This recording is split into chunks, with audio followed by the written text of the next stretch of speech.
Canada's parliament just gave a standing ovation to a 98-year-old Ukrainian-Canadian Nazi soldier after Ukrainian President Zelensky's visit and address to Canadian lawmakers. Now, the Canadian Parliament's decision to celebrate Yaroslav Hunka, who was a volunteer member of the Nazi battalion Waffen-SS Galicia Division, a unit infamous for its role in massacring civilians during World War II, drew worldwide condemnation and backlash this week that led to the resignation of the Speaker of the Canadian House of Commons and an apology by Prime Minister Justin Trudeau, who admitted this was embarrassing for Canada. But this is something that is deeply embarrassing to the Parliament of Canada and by extension to all Canadians.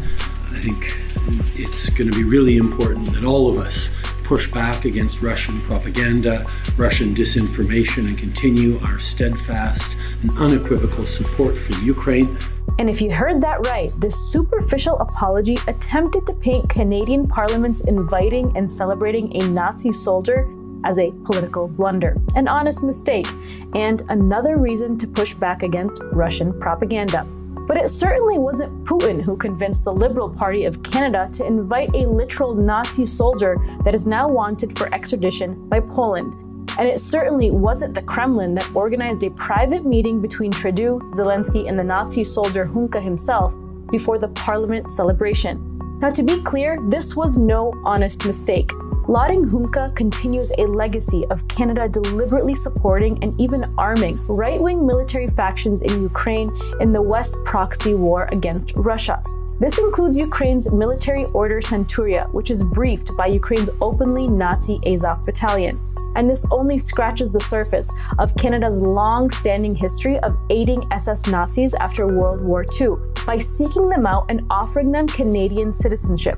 You see, Canada wanted Nazis in particular to use as thugs against its growing communist labor movement and to police the large and mostly progressive Ukrainian-Canadian community. And so it quietly welcomed thousands of Ukrainian Nazis into the country after World War II, helping them escape prosecution in Europe. Having a Nazi tattoo meant virtually guaranteed entry and a new life in Canada. Nazi war criminals found jobs as police informants, sending the RCMP intelligence about left-wing activities inside Canada. Many Ukrainian fascist descendants have even gained significant political influence inside Canada. Just one example is former Deputy Prime Minister Chrystia Freeland, who was proud of her grandfather, who was a high-ranking Nazi propagandist during World War II.